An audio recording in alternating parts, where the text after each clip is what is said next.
Hey guys, welcome back to my channel Nikita Ish. So let us study political science of standard 12th. So आज हम पढ़ने वाले हैं towards a unipolar world. ठीक है? So in towards a unipolar world क्या हुआ आइए पढ़ते हैं. In 1990, Iraq went in for a war against Kuwait and established control over its territory. So क्या हुआ था कि 1990 में इराक और कुवैत के बीच में एक वॉर हुआ था. ठीक है? क्यों हुआ था?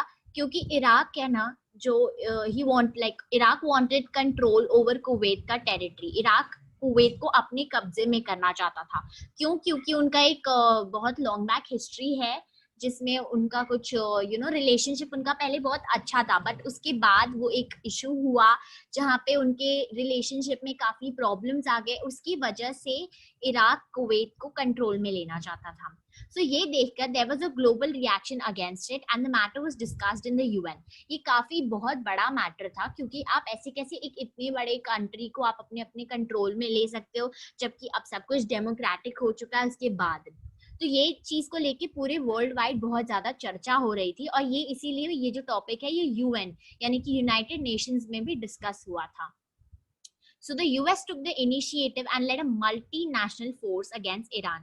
So what is multinational force? US ने actually सबसे पहले initiative लिया. UN में जो अपना UN is that is the United Nations, वहाँ पे सब कुछ डिस्कस जरूर हुआ पर US पहला स्टेट था जिसने मल्टीनेशनल फोर्स यानी कि सिर्फ अपने कंट्री के आर्मी को ही नहीं, अपने कंट्री के फोर्स को ही नहीं, हर एक बहुत सारे कंट्रीज के फोर्स को एक साथ इकट्ठा करके इराक के अगेंस्ट उसने इनिशिएटिव लिया. यानी कि इराक के अगेंस्ट गए वो लोग. कौन गया?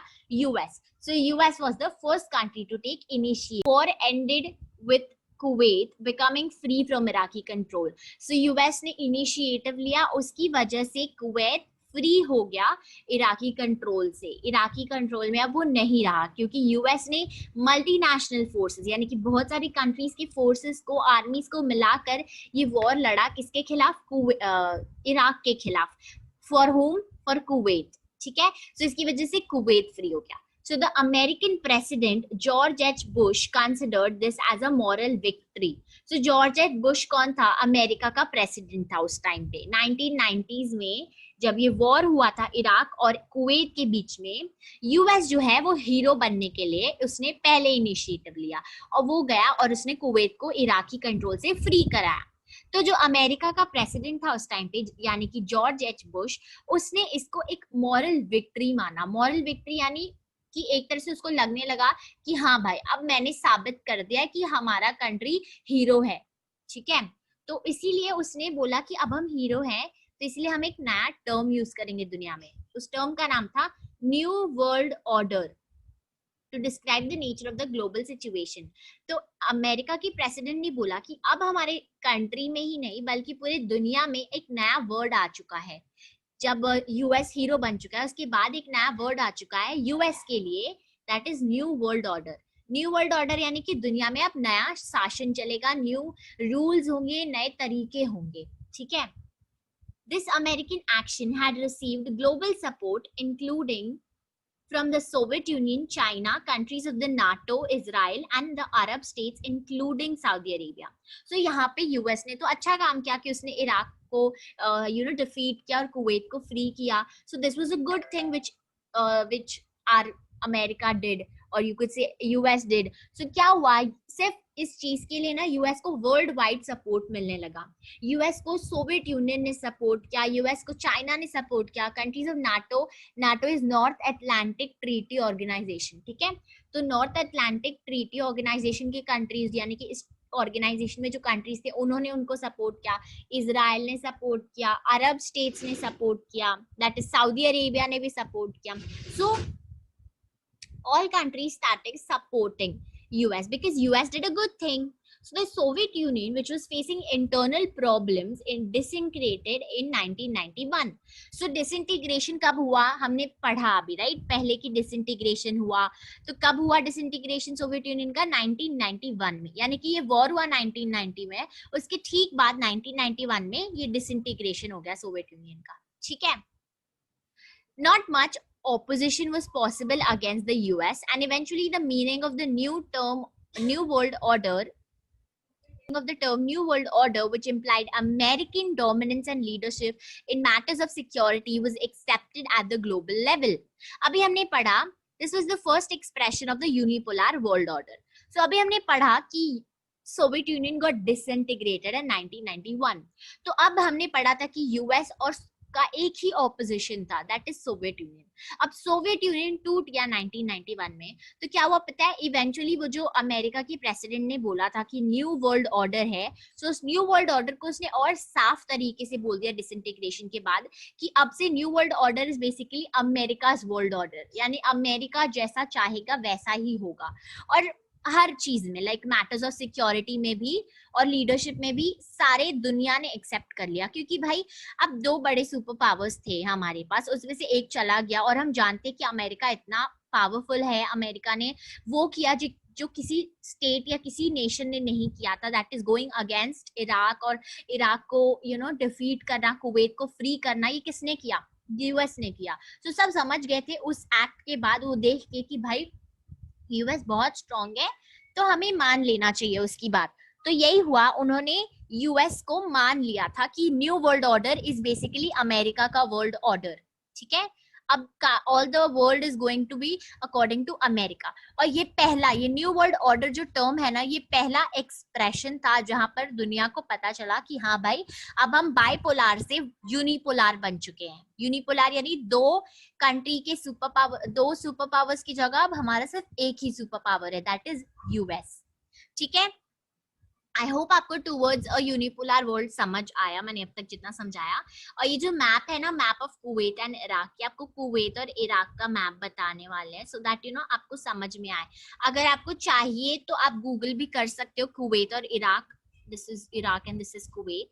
तो आप गूगल कर सकते हो कि क्यों इनके बीच में लड़ाई हुई थी, बिकॉज अगर मैं आपको एक्सप्लेन करने जाऊं उनकी हिस्ट्री तो बहुत प्रॉब्लम हो जाएगा. बेसिकली आप ऐसे समझ सकते हो कि कुवैत और इराक दोनों देख रहे हो कितने पास हैं, तो इनका कोई प्रॉब्लम नहीं था शुरू से. They were very good, they had very good relationship with each other, लेकिन ड्यू टू सम रीजंस उनका रिलेशनशिप बिगड़ गया and that's why this war was started and that's how US को चांस मिला हीरो बनने का. ठीक है, आई होप आपको समझ रहा है.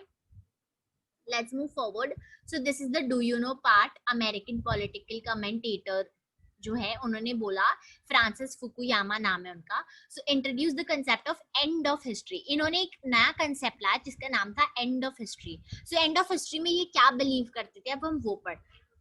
He believed that after the fall of communism in Soviet Union, the socialist political, economic, and social system had come to its end, and that's the world would now have liberal democratic system. तो ये क्या कहना चाहते थे and of history इन्होंने क्यों बोला? क्योंकि इन्होंने बोला कि जब सोवियत यूनियन डिसइंटीग्रेट हो गया, तो सोवियत यूनियन में पता है क्या होता था, वहां पे कम्युनिस्ट गवर्नमेंट होता था, कम्युनलिज्म होता था, जो कि अभी भी चाइना में बहुत जगह पे है. China is still following communist type of democracy, और you could say communist government है वहां पे.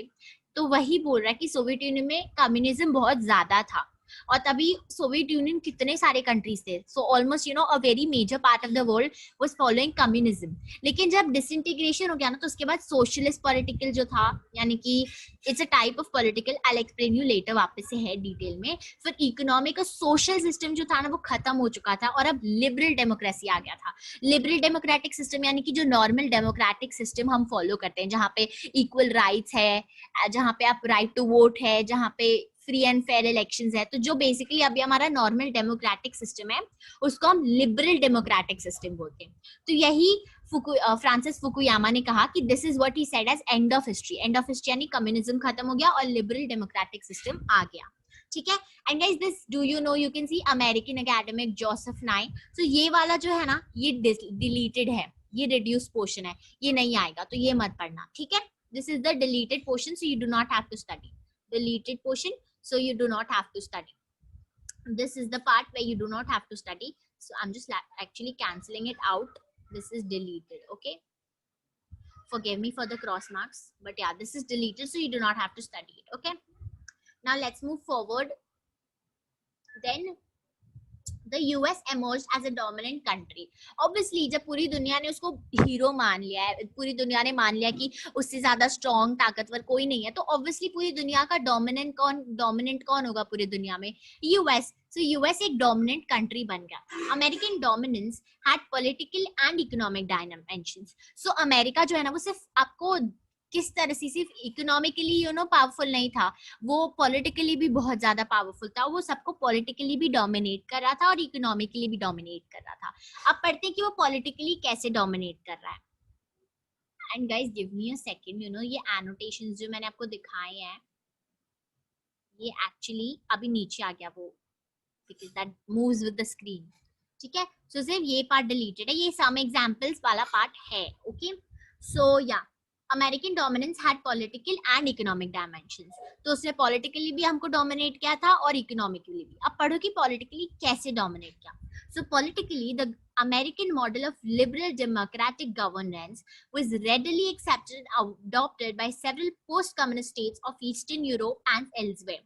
So politically क्या है ना, America was basically kind of the first country जिसने ये डेमोक्रेटिक लिबरल डेमोक्रेटिक सिस्टम, यानी कि बेसिकली जो डेमोक्रेटिक सिस्टम हम फॉलो करते हैं वो. So America was the first country जिसने ऐसा किया था. Not exactly the first because we know we have read about the French revolution, so वो फर्स्ट था. लेकिन अमेरिका वो पहला बहुत बड़ा कंट्री था जो दिख रहा था कि हाँ वहां पे लिबरल डेमोक्रेटिक सिस्टम है तो हमें भी फॉलो करना चाहिए. तो उसी को देख के, अमेरिका को देख के सबने ऑलमोस्ट जो भी कम्युनिस्ट गवर्नमेंट पहले थे जो अब कम्युनिस्ट नहीं रहे, उन्होंने यही फॉर्म यूज किया था, लिबरल डेमोक्रेटिक गवर्नेंस. तो पॉलिटिकली उसने सबको एक्सेप्ट कराया कि भाई लिबरल डेमोक्रेटिक गवर्नेंस बहुत अच्छा है. अब बताते हैं कि उसने ये क्या बोलते हैं इकोनॉमिकली कैसे किया लोगों को dominate. So the concept of good governments was linked to democracy. तो अच्छा गवर्नमेंट्स क्यों हो रहा था यूनाइटेड स्टेट्स में? क्योंकि वहां पे डेमोक्रेसी था और ये बात सबको समझ आ गई थी, इसीलिए सबने एक्सेप्ट कर लिया था उसका डोमिनेंस इन पॉलिटिकल एरिया. उन्होंने पॉलिटिकल एरिया में क्यों एक्सेप्ट किया? बिकॉज दे अंडरस्टूड कि हाँ भाई ये अच्छा है, लिबरल डेमोक्रेटिक गवर्नमेंट्स अच्छा है, हम भी फॉलो कर सकते हैं. ठीक है, तो इकोनॉमिक स्फीयर में क्या हुआ? Socialist system of economy was given up by most of the countries. So हुआ क्या कि पॉलिटिकल एरा में यानी पॉलिटिकल एरिया में उसका डोमिनेंस जरूर था, लेकिन इकोनॉमिक एरिया में उसका डोमिनेंस नहीं था. क्यों? क्योंकि अमेरिका फॉलो करता था socialist system of economy. Socialist system of economic वो होता है ना जहाँ पे अमेरिका चाहता था कि उसके कंट्री में जो गुड्स प्रोड्यूस हो रहे हैं, जो चीजें प्रोड्यूस हो रही है, वो बाहर की कंट्रीज में ना जाए, उसी की कंट्री में रहे. That is socialist system. जबकि बाकी कंट्रीज को चाहिए था कि नहीं भाई बाकी एक्सपोर्ट इम्पोर्ट भी हो ताकि हमारा कंट्री और फ्लरिश करे, इकोनॉमी बढ़े. उसको क्या बोलते हैं? Industrialist system. आज जो हम फॉलो करते हैं दैट इज इंडस्ट्रियलिस्ट सिस्टम. ये जो है वो है सोशलिस्ट सिस्टम जहाँ पे आप नहीं चाहते कि इम्पोर्ट एक्सपोर्ट हो. सो अमेरिका पहले तो इम्पोर्ट एक्सपोर्ट नहीं करता था, यानी कि सोशलिस्ट सिस्टम फॉलो करता था, पर ये चीज बहुत सारी कंट्रीज को नहीं पसंद आया. तो यहाँ पर that is like the economic sphere में वहां पे अमेरिका को डोमिनेंस नहीं हुआ, क्योंकि वो डोमिनेट नहीं कर पाया, क्योंकि बहुत सारे कंट्रीज ने सोशलिस्ट सिस्टम को एक्सेप्ट नहीं किया and they started accepting industrialist system. But later on America को भी समझ आ गया कि एक्सपोर्ट इंपोर्ट बहुत जरूरी है, इसलिए उसने भी सोशलिस्ट सिस्टम को छोड़कर इंडस्ट्रियल सिस्टम को अपना लिया. ठीक है, this was how US was a dominant country, जहां पे उसने पॉलिटिकली तो बहुत सारे कंट्रीज को डोमिनेट किया लेकिन इकोनॉमिकली वो डोमिनेट नहीं कर पाया. ठीक है, अब पढ़ो दूसरा. One of the other aspects about American domination was the use of soft power. अब देखो यहाँ पे आपको मुझे बताना होगा कि क्या होता है soft power. So there are two types of power. एक होता है हार्ड पावर और एक होता है soft power. So hard power क्या होता है पता है? जहाँ पे आप जबरदस्ती किसी को अपनी बात मनवाओ.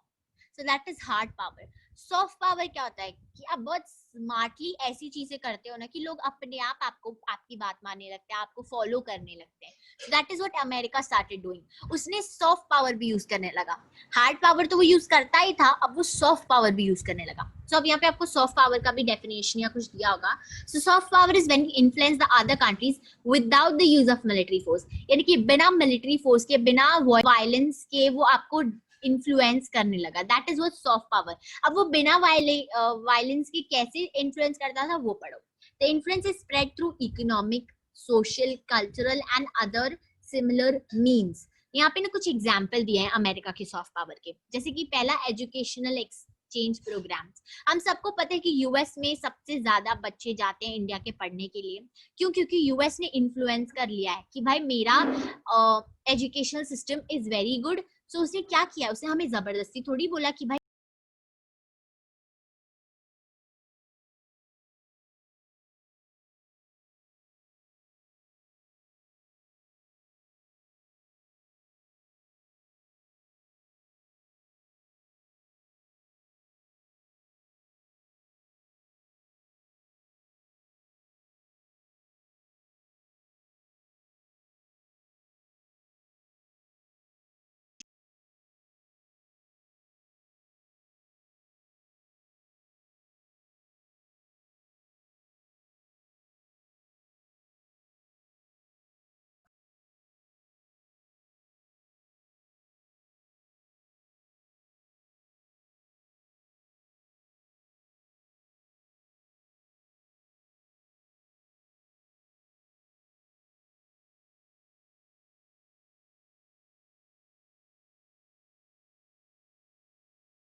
जहाँ पे लोग अबाइड हो सके उनसे।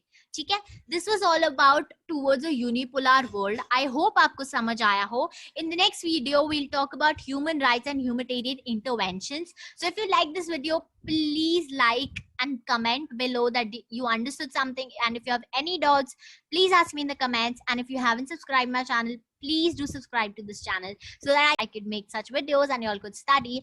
And do not forget to press the bell icon so that when I post a video, you'll be notified. Thank you. Thanks for watching.